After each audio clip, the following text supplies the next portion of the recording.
Hey, and welcome to another episode of the Marco Podcast.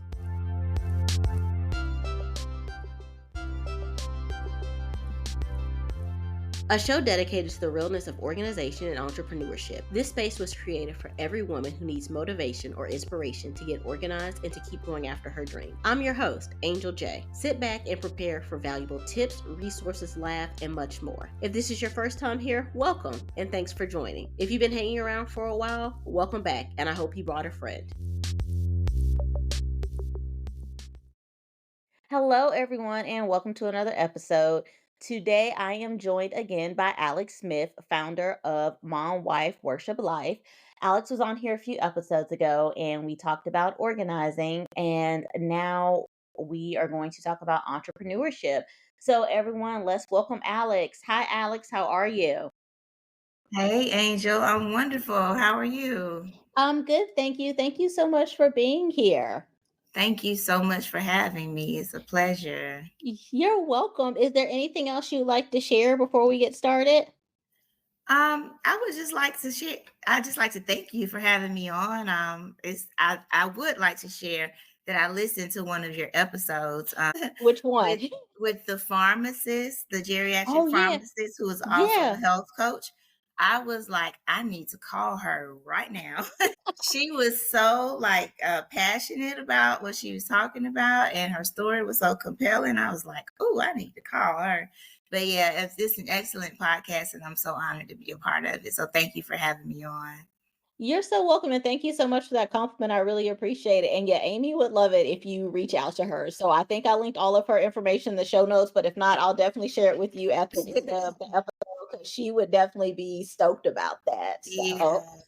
cool. Well, so before we dive deep into everything, okay, so former math teacher. So math isn't my thing. I've talked about this before on my podcast when I was talking with a bookkeeper. How did you get into math? Like, did you just wake up one morning and be like, yes, numbers are my jam. This is what I'm doing with my life? I loved math ever since I don't know how old. I remember third grade being like it for me, like when it all was like, oh, when you put this together with that, it makes sense.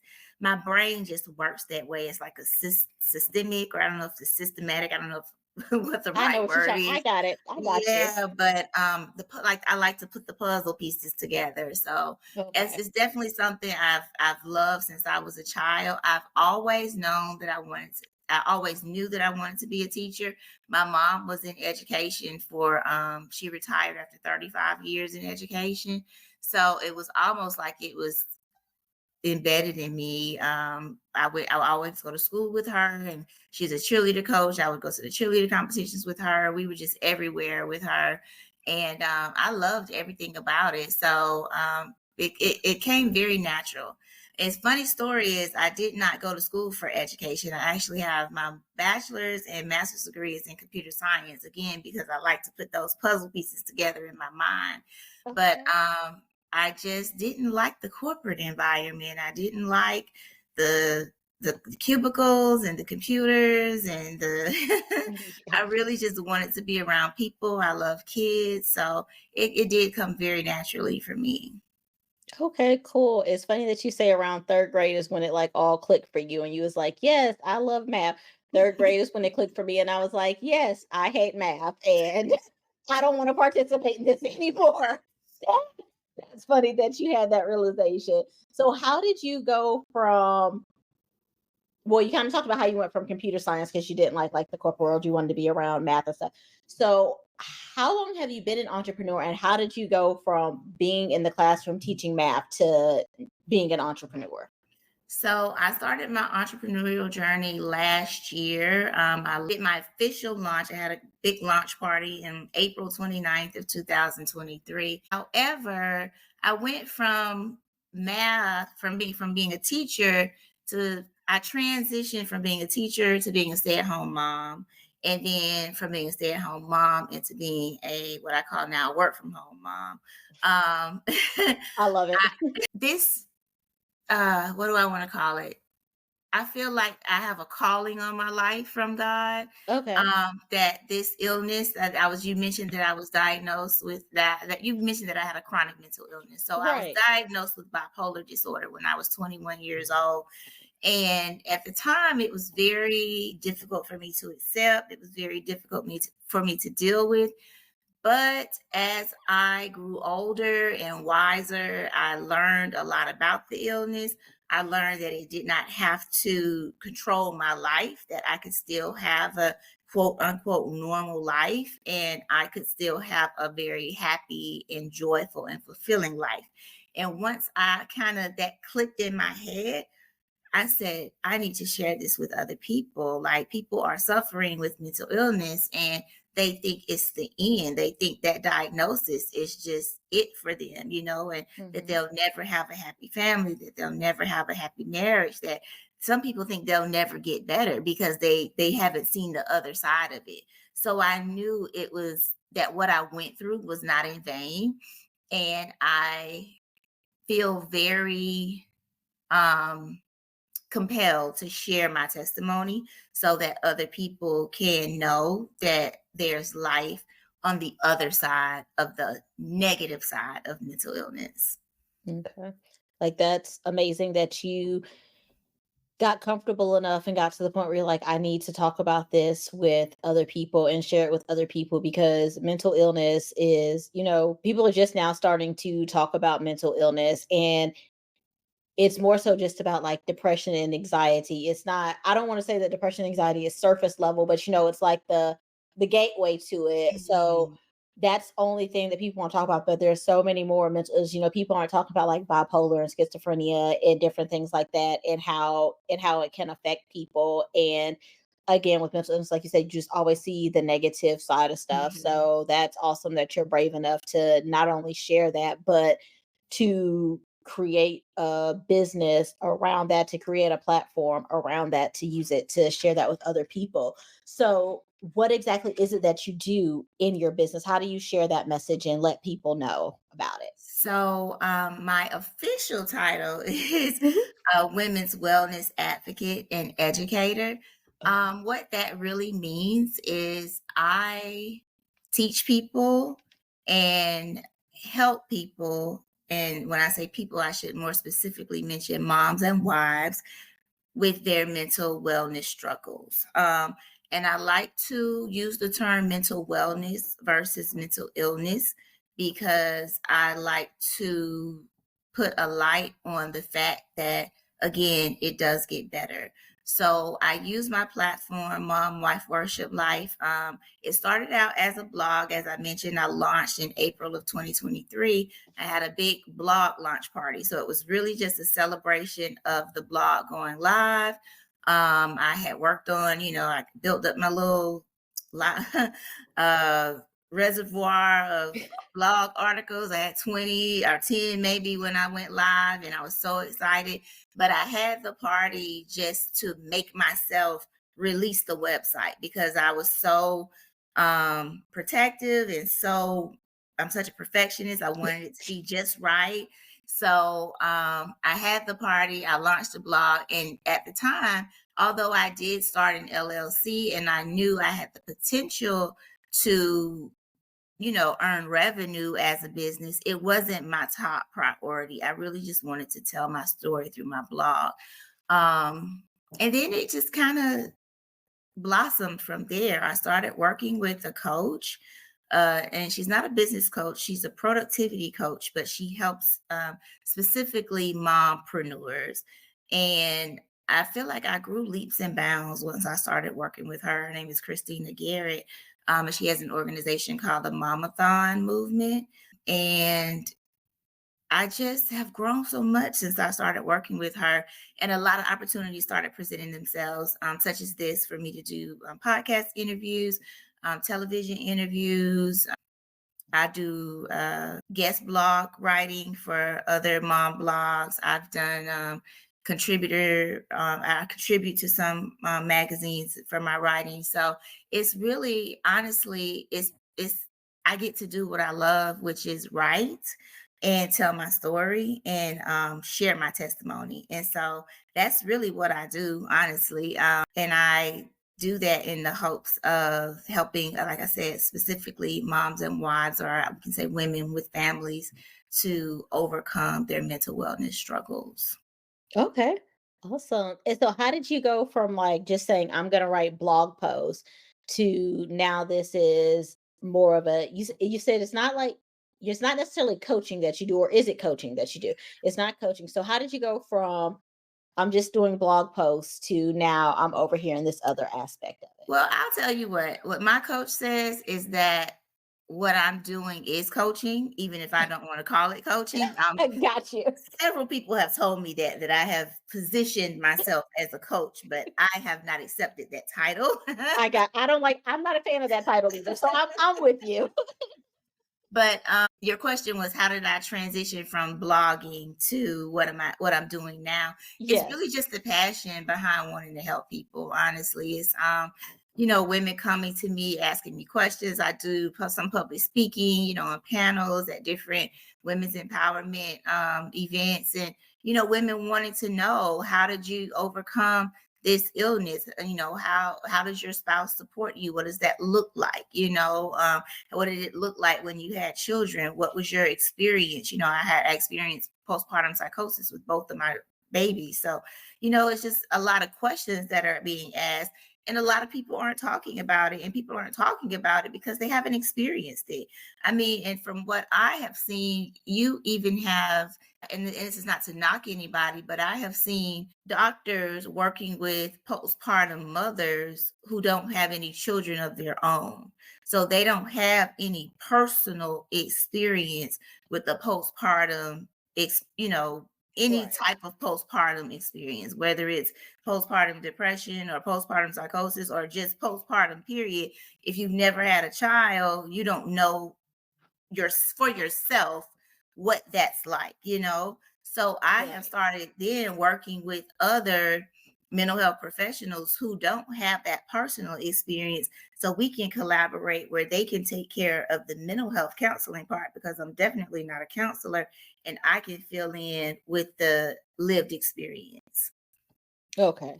Okay. Got you. Got you. So that's really cool. And sometimes people want to give us other titles of they're like, oh, you're this, you're that. It's like, I don't really want to accept that. So, you gotta like you don't want to be called a coach. Like, that's cool.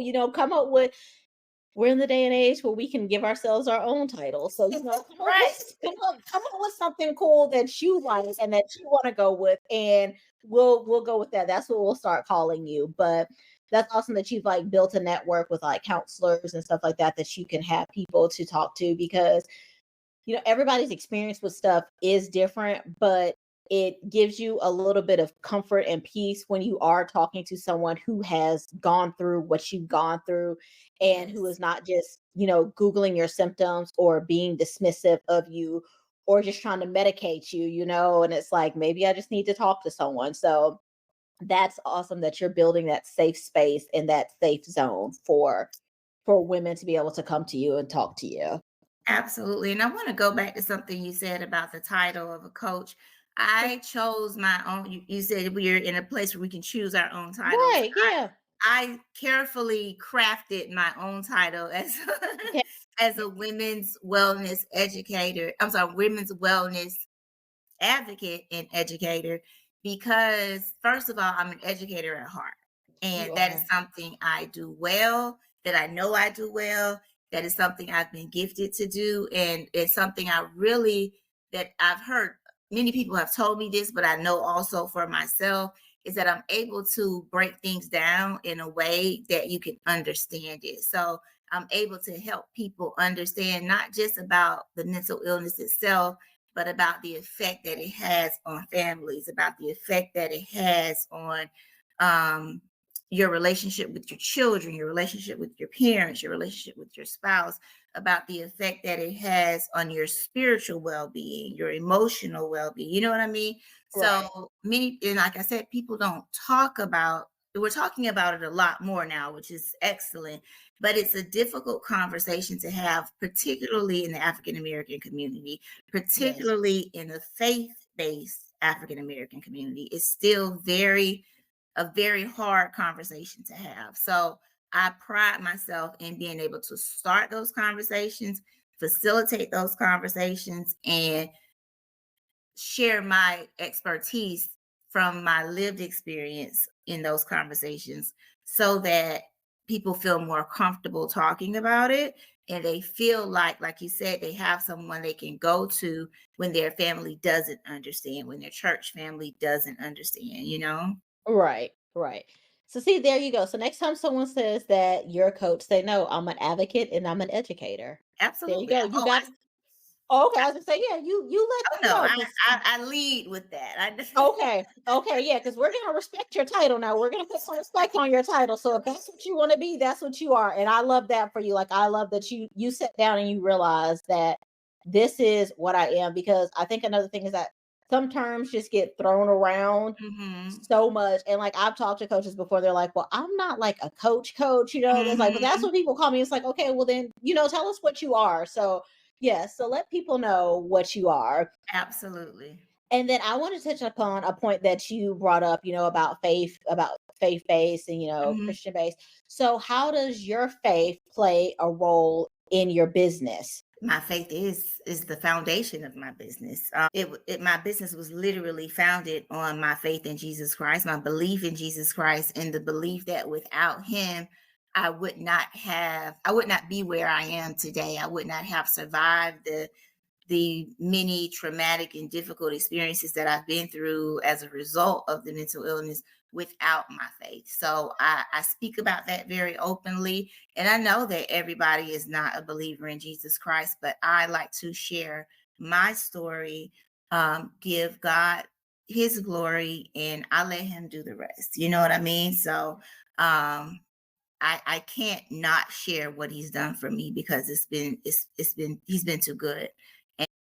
it's it's uh, it's miraculous. It's really miraculous where I've come from and where I am now. I know I wouldn't be here without the Lord.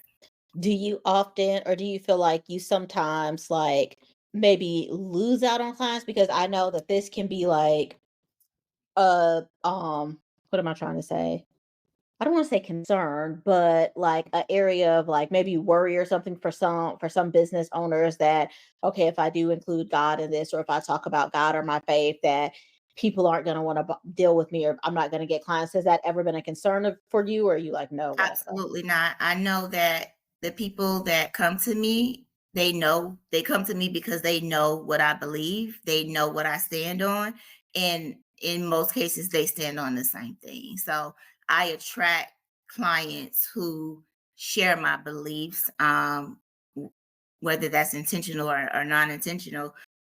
And if someone doesn't share my beliefs, they usually just don't contact me or unfollow me, or I haven't had any negative experiences though. No, um haggler, what's the word? I can't get my words together Oh, today, but listen, I'm with you on that. Like I know hagglers, trolls. Yeah, trolls. Okay, I trolls. haven't had any issues with that.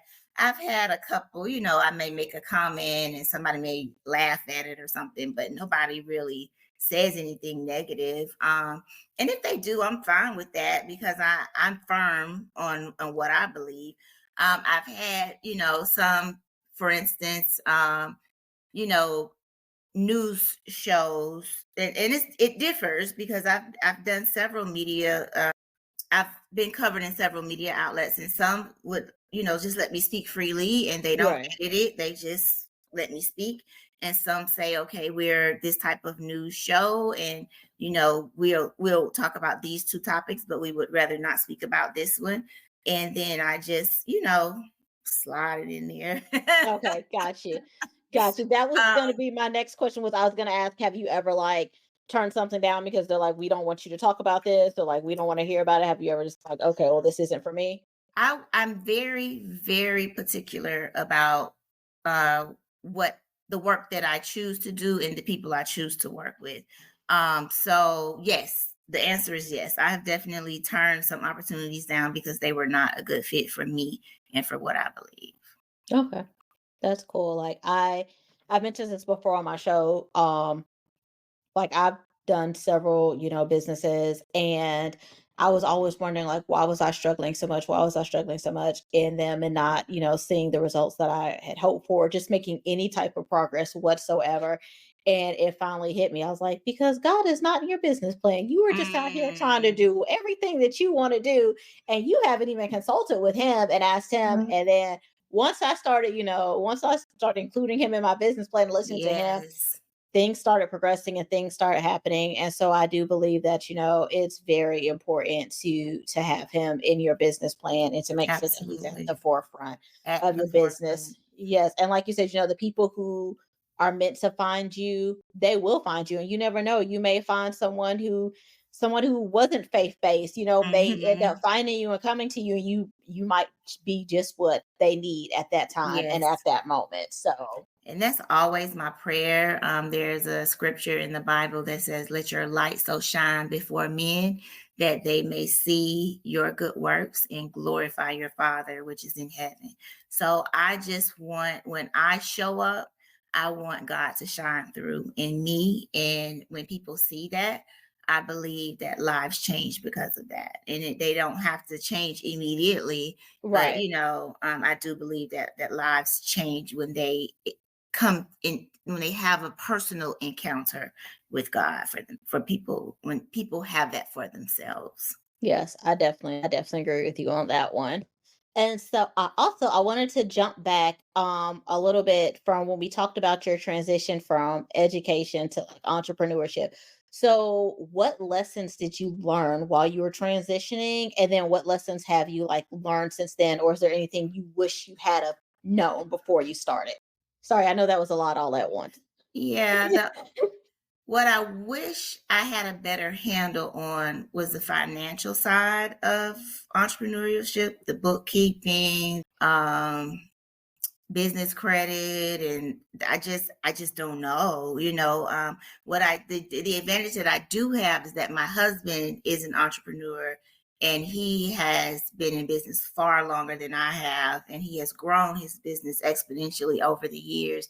So he's the kind of person, he'll help me, but he wants me to kind of figure it out on my own. So if I'm not asking very detailed, step by step questions, he's not offering very detailed step by step answers. So, but I do observe, and I have been observing for many years. So I watch him closely. I watch how he does business. I try to not imitate is not the word I'm looking for, but I try to do it like him. And then Right. he'll say, "No, you didn't do that right. You didn't handle that right. You didn't you didn't negotiate that deal properly." So after the deal has already been Right negotiated, after, yeah. but he's an excellent teacher. He just has a way about the way that he Yeah, teaches. he teaches. I got you. I Yeah, got so you.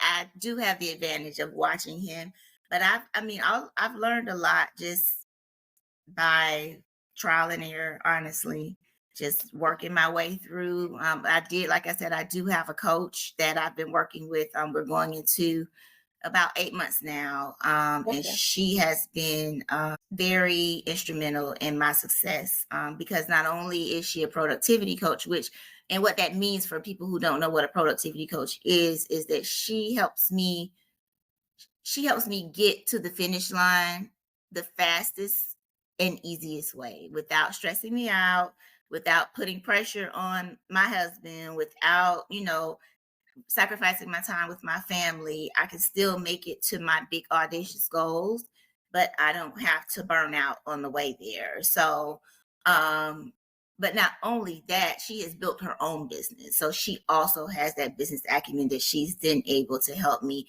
And she's much different than my husband. She'll say, "Okay, let me show you, send me that email. Let me check it. Yeah. At least show me one time before you just throw me out there by myself, And Stop. usually all it takes with us is one time. She'll show me one time. She Yeah. showed me one time how to pitch for media, and I've been pitching and grabbing media spots ever since. So Okay. You know, is she's an excellent teacher as well. And everybody, and that's the thing about teaching, everybody has their own style and Right. ways in which they do things. I'm a very step by step when I teach. You know, I'm going to break it down and show you every single step, and that's the way I learn best. So a lot of times Okay. people teach the way they learn. Yes.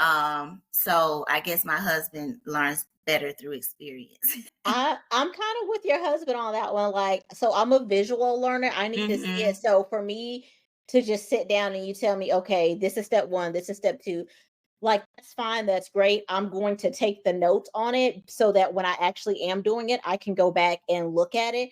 But I need to see you do it. And then I need to actually do it myself. Like I said, I'm still going to have my notes, but if I don't actually see it being done, those notes are not going to do me a lick Mm-hmm. of good because I'm like, okay, it says to do this, but Mm-hmm. because sometimes it's like when you're looking at a system or a program or something, you say step one, enter in such and such, but there may be like an extra button or something that you need Yes. to click or like a hidden button. And when you're teaching, a lot of times you may not remember that one little button, but when you're doing it, you remember to click on it. So in my notes, I'm going to be like, okay, hit the hidden button, that you got to find so I can remember. But if I don't ever see you hit that button when I'm looking at my notes, now I'm sitting here and I'm mad and I'm frustrated. And then also I'm kind of like experienced too, especially with entrepreneurship. It's kind of like, okay, let me kind of trial and error this a little bit and Mm-hmm. learn the lesson the hard way, as they say sometimes. So Right. So we yeah. call that in education, what you just described. I used to call that method with my students. I do, you do, we do. So I would do a Oh, full example because it's math. So I would do a full yeah. problem and just do it myself on the board, walk through the steps. Then I would say, now I do, we do, you do. So then we would do one together where Okay. I may take a step and ask somebody, okay, what's the next step? Then I do another step. What's the next step? And then now you do it by yourself. So that's Okay. exactly the method you just explained. And Okay. that it works well that way to get that experience, to get that feel for how it's done. One thing that I did do, and I shouldn't say that I regret it, but I took a lot of online master classes. A lot of them. Like I can't tell you how much money I invested in master classes. Some I did some free ones, but I realized that the free ones are trying to get you to buy something, so they Right. really don't divulge all the information up front. So I kind of once I realized that I didn't really spend too much time with the free ones, I would just go ahead and pay for the course. I'm kind of what you would call a serial like an information hoarder. So Okay. I want to know all the things, but it can get overwhelming. So that's why Christina, my productivity coach, was good for me because she's like, okay, let you okay, you got it, but do you need it right now? Like, do you Right. need to do that right now? Do we need to do it this way or can we do it the easier way? Can we get there a different way? So I when I started January of 2024, that was my promise to myself was that I was not investing in any more online master classes unless I was sure that I needed it and it was going to give me a return on my investment. Oh yeah, no, I definitely understand because again, it's like you're learning. You're like, okay, I need this class. Like, I need to know how to market. I need to know PR. I need to know how to keep my books. It's like you're trying to do all of the things, but then you do get overwhelmed with it and you're It's, trying to take in too much information at one time. And so now you just have this stuff sitting here instead of being like, okay, right now, this is what I need to focus on. So let me find a master class that focuses on this, that helps me build my skills in that. And then moving on once you kind of build your skills there. yes. So, And I think the best thing I've done this year in the new year, I actually I didn't invest in another master class, but I did find a coach, another coach who is a different type of coach mm, than my coach. And I am actually, it's funny that I'm talking about online master classes because I'm actually working on a virtual course myself that I'm about to launch soon. But I'm working with this, her name is Kelly. And she specifically focuses on systems and okay, gotcha. building systems. And so she had a package. I came across her on Instagram just randomly, and she sells this done for you course package where she flies you to Atlanta. She books this 8 hours in a studio, and you record the whole course. She edits the whole course. Oh, wow. And all this stuff. Long story short, I couldn't afford that, right? And I Yeah. knew when she was talking about it, I couldn't afford that. It was like, yes, one day maybe, but not now. Yeah, I was like, oh, Um, she flies me to Atlanta 8 hours. I'm over here in my head trying to do it. I'm like, whoa. But what she did, and I don't generally get on Instagram lives a lot unless it's like somebody I know or Yeah. something that really piques my interest. But she just hopped on Instagram live one day driving in her car, and she said, I'm going to offer this instead of done for you, this done with you package that I will coach you for 6 weeks. I will walk you through how to build it yourself, and I will give you a 4-hour VIP day where we will record it together online on Zoom. And for a very small fraction of the price of the done for you course. And I jumped on it immediately because that is the course building was like sending me down a rabbit hole, like all the different systems, all the different platforms, all the different ways to record and present.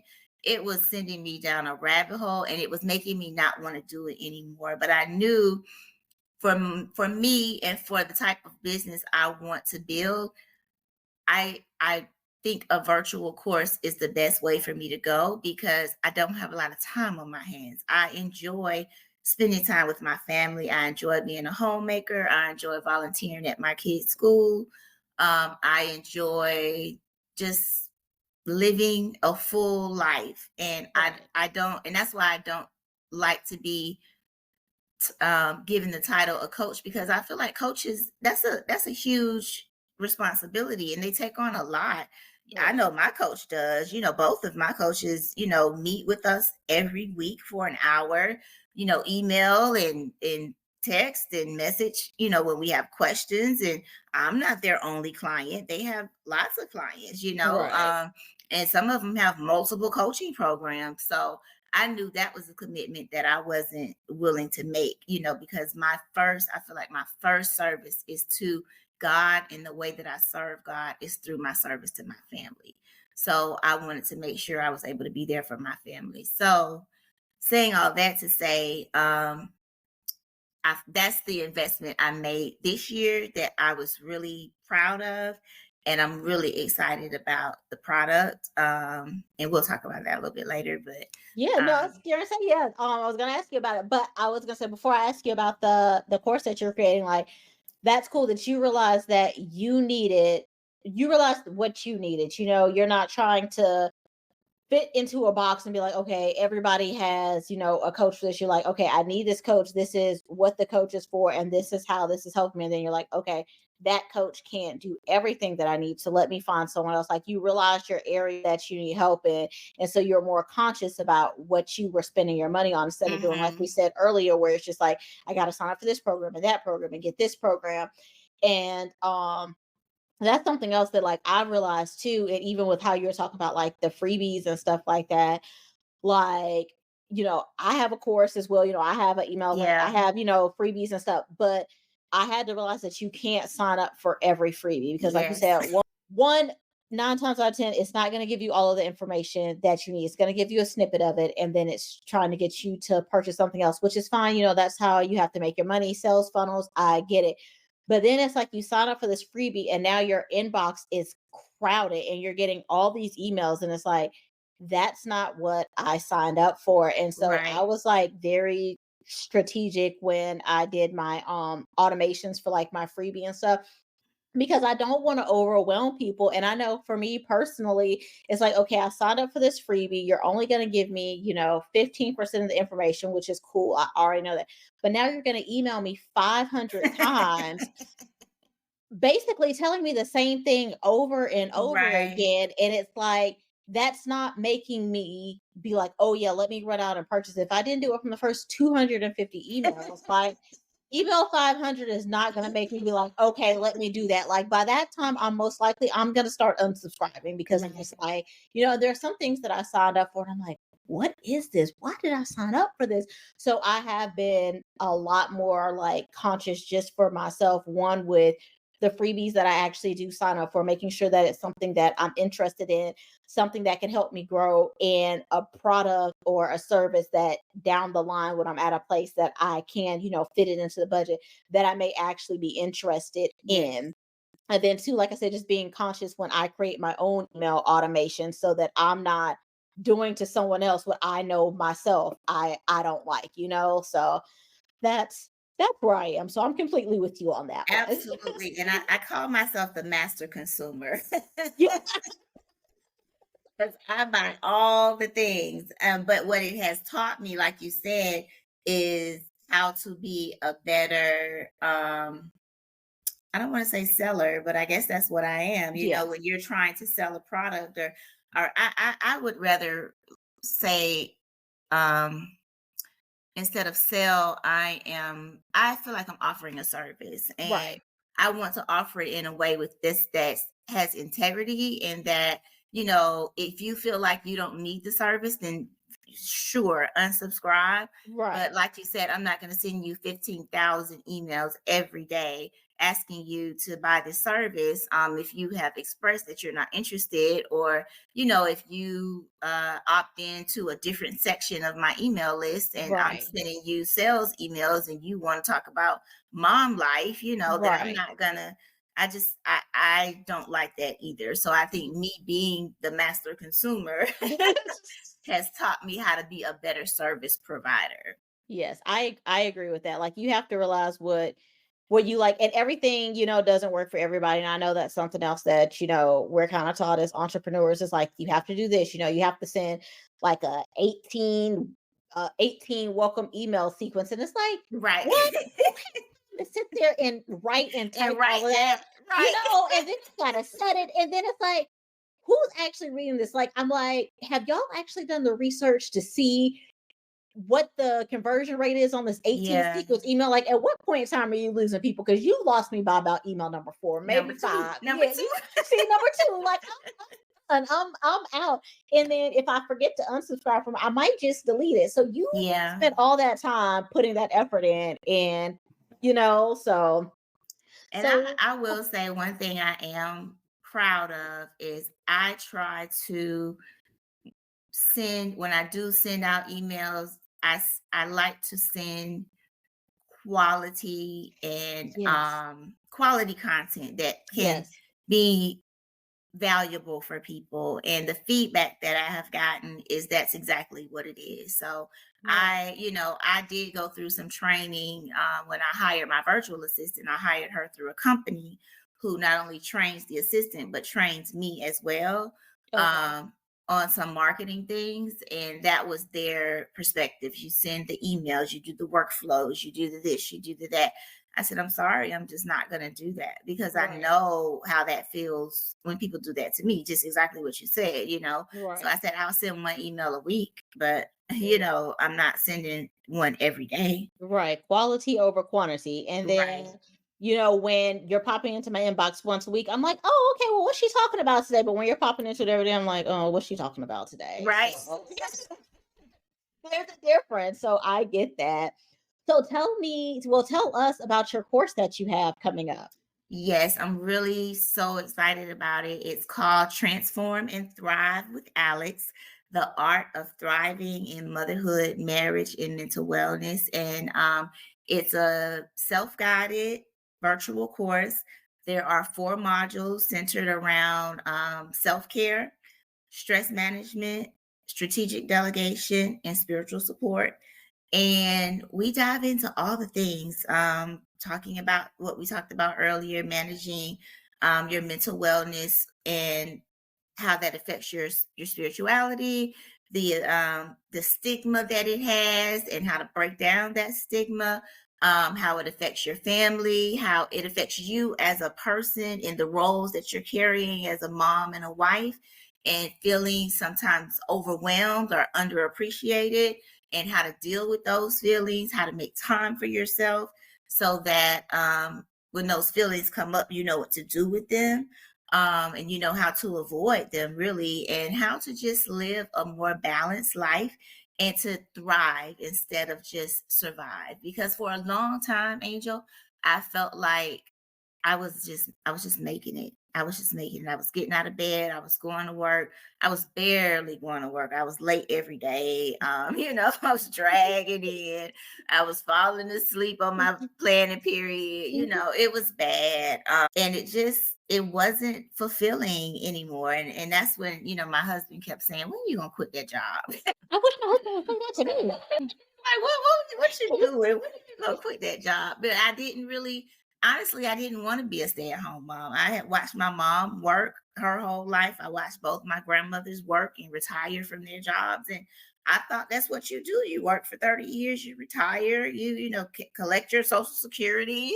Because that's what we've been conditioned to think. Like, that's what me Right. and my husband talk about all the time. That's what we have been conditioned to think, is that you stay on these jobs, you should collect it. You don't job hop, you don't change careers. Yeah, That's what you do. right. So, yeah. Yeah, so I was very committed to completing my career in education, but I just was barely surviving. And then when I had my daughter, I mean, literally, I was I would be calling my principal like, I can't come to work tomorrow. I'm in the emergency room. I fell down, I fainted, took the wrong medication by accident. It was just Yeah. always something. I know he was such a sweetheart, but I know he was like, what is wrong with this girl?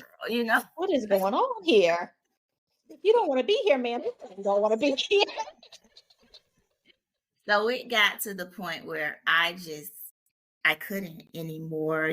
And I didn't want to be so overwhelmed with my career that I couldn't be present for my baby. At the time, I just had my one daughter, and we've always been very close. And it would break my heart that I couldn't take her to school in the morning because I had to be to work so early. And I commuted 45 minutes. So my husband got up with her, got her dressed, took her to school, and I missed so many school programs. A lot of times we'd be late picking her up and we have to call my husband to pick her up because I'm stuck in traffic. Mhm.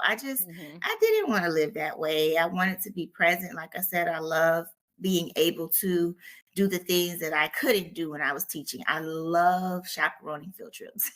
I love it. I just love to see her face light up when I come, and Yeah. yeah, it's just very special. She always invites me to come have lunch with her. Are you gonna come have lunch with me today? So, Oh. I planned that this week to go have lunch with her on Friday. So it's just those moments. I wouldn't trade that for anything. So um the entrepreneurial journey has not been easy.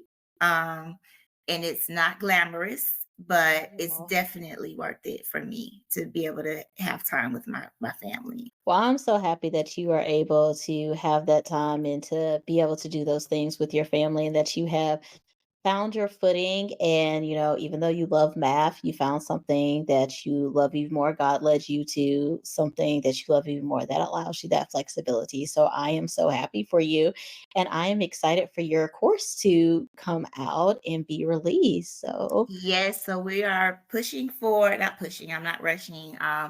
We are, I think the perfect launch date would be Mother's Day okay. because it's for moms, and that would be the Right. perfect gift for a mom to buy for herself, or for a husband to buy for his wife, or, to just love on yourself a little bit, Right. and give yourself that opportunity to have something that helps make you a better mom and a better wife. I think that's the perfect Mother's Day gift. So we are, as we're recording, I'm getting ready for a beta launch, and that will allow me to kind of work out the kinks and get some feedback, and get some ideas on how to make it better. But I'm really super excited about it, and I can't wait for the world to see it. Yes, I'm so excited about it for you as well. If you need a tester, let me know. I like to test stuff out. Like, I'm a behind the scenes Yes. person. I like to know how stuff works, and I like to be like, oh, okay, I remember when this was bad and now it's here. So it's Oh my gosh. On my way over here, let me tell you, I was getting in the car in the garage. I said, okay, Lord, if I could just get 2 beta testers this week, I would be so satisfied. Like, Look at God. Look at God. So see, you got one. Yes, I will be happy to. I love like I love like doing that, like the beta testing and stuff like that. So yes, I will definitely help you out with that. Just let me know. That's so exciting. I can't wait to go home and tell my husband. Yeah, no, definitely. I will definitely. Yeah, just let me know, and I'm happy to help you with that and get it help you get it launched and everything and figure Oh, out the thank you so much. You're welcome. Well, Alex, I have enjoyed this conversation so much. Thank you so much for being on here and just sharing about your life and your story with us. Is there anything else you'd like to share before we go?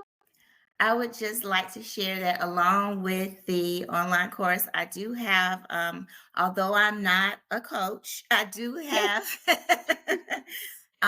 the opportunity to have a one-on-one, what I call an empowered wellness hour with me, where if you have questions about mental illness or how to manage your stress as a mom and a wife, or how to set up systems to help you delegate, I'm available. And that's just kind of like a pick my brain session.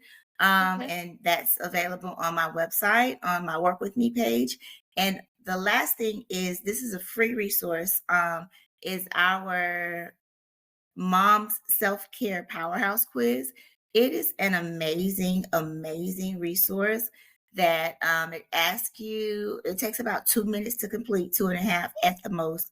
It asks you questions about your marital relationship, about stress management, about self-care, about work-life balance, and it gives you this beautiful circle graph. I'm a mathematician, Circle with graph. color codes and percentages, and it lets you know. And then it gives you, emails you a report back that gives you detailed information on each of those sections, letting you know where you are and giving you strategies on how you can improve. So that is a free resource that is available on our website as well. The website is Mom, Wife, Worship, Life. Okay, awesome. And I will make sure to link that into the show notes. And then are you on social media a lot or do you just prefer email? So I'm on every single social media outlet except maybe TikTok Oh yeah. and Twitter. Yeah. But I'm primarily on Instagram. I decided that was one of my strategies, was to just focus on one at a time, Gotcha. before trying to branch out and do everything else, because it's so much. It You is. know Oh me. yeah. Yeah. Believe me. So Yeah. yeah, I'm on Instagram, Okay. Facebook, YouTube, all at Mom, Wife, Worship, Life. Okay, cool. And so I will link all of that in there. Well, again, thank you so much. I have enjoyed this conversation and I hope you enjoy the rest of your evening. Thank you so much, Angel. It's been such a pleasure, and thank you for having me on. You're welcome. Hey everyone. So before we go, I just want to give you all a quick update. So in the episode, I talked about possibly being a beta tester for Alex's course that she was rolling out, Transform and Thrive. And I actually was a beta tester. I completed the course. And the thing that I enjoyed about it more than I enjoy about most courses is that the modules were bite sized. A lot of times you do a course and each module is like 20, 30 minutes, and you're just trying to figure out when am I going to have time to fit this in my schedule. I love that her modules were bite sized. I think the longest one may have been 10 minutes, if that, but it was a really great course. I'm going to actually go back again and do it again. But she talks about in the course like decluttering, how to reduce stress, things that you can do for mental clarity. And each module comes with a worksheet that you can do afterwards. And I think it's a really great course. I have taken it. I can personally recommend the course. So I just wanted to put that out there for you all. All right, I'll talk to you later. Bye.